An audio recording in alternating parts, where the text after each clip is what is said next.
آتا ہے ایک 6 سال کا بچہ انتقال کر گیا, اس کے 10 20 میں 40 میں ہو رہے ہیں. سمجھا کیا ضرورت ہے؟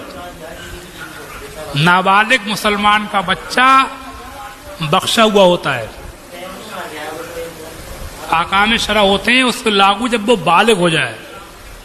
نابالغی میں اگر مر گیا تو اس پہ کوئی گناہ نہیں ہے, وہ بخشا ہوا ہے, بلکہ اپنے ماں باپ تک کو جنت میں لے کے جائے گا.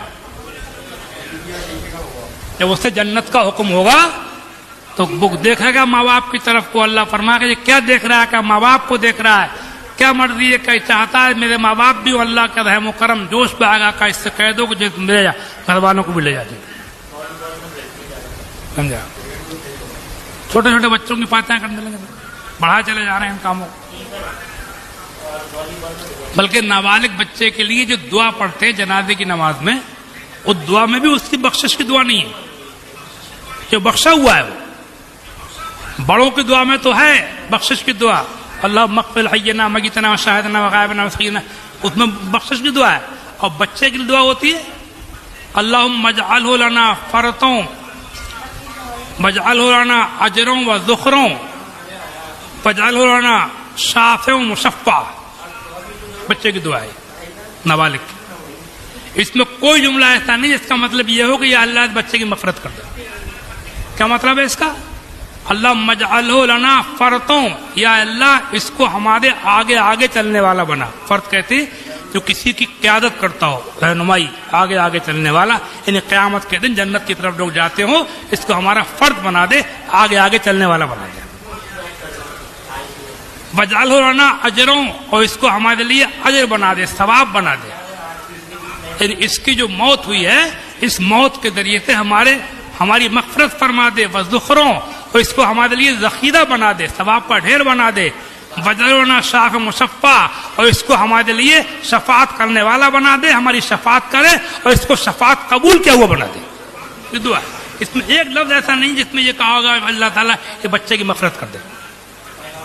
سب دعا ماں باپ اپنے لیے ہے. بچوں کو ہمارے لیے ایسا کر دے, لنا ہمارے لیے, جو بار بار آ رہا ہے اس میں لنا ہمارا ہوتے ہیں ہمارے لیے, اس کو ہمارے لیے, اس کے لیے نہیں, کیونکہ بچہ بخشا ہوا ہے. تو جب اللہ تعالیٰ نے اس کے لیے دعا جو سکھائی ہے اپنے نبی کے ذریعے, اس میں بھی اس کے لیے کوئی دعا نہیں ہے مغفرت کی, بلکہ اس کو اوروں کی مغفرت کرنے کی دعا کرائی گئی ہے کہ یہ اس کو ایسا کر دے کہ ہماری یہ مغفرت کرے, ہماری شفاعت کرے, ہمارے آگے آگے چلے, ہمارا اجر بن جائے, ثواب بن جائے, ہمارے لیے ذخیرہ بن جائے. یہ دعائیں سب سکھائی گئی. تو پھر چھوٹے چھوٹے کم سن بچوں کی میں سمجھتا ہوں کہ یہ سب سے کیا ضرورت ہے خرچ کرنے کی. اور میں بتا چکا ہوں کہ جتنے خرچوں والے کام ہوتے ہیں ان رواجوں کو کم سے کم ہونا چاہیے. بہت سے ثواب کے کام وہ بھی ہیں جن میں خرچہ نہیں ہوتا, ان کے رواج ڈالو. اور خرچوں والے رواج جب پڑھتے ہیں تو پھر جب مالدار کرتا ہے تو غریب بھی شیخی دکھاتا ہے. جب رواج بن گیا تو بھی ہو رہا, اب وہ اس لیے نہیں کرتا ہے کہ ثواب ملے گا, اب وہ کرتا ہے اس لیے کہ میں نہیں کروں گا تو لوگ کہیں گے اس نے کیا نہیں.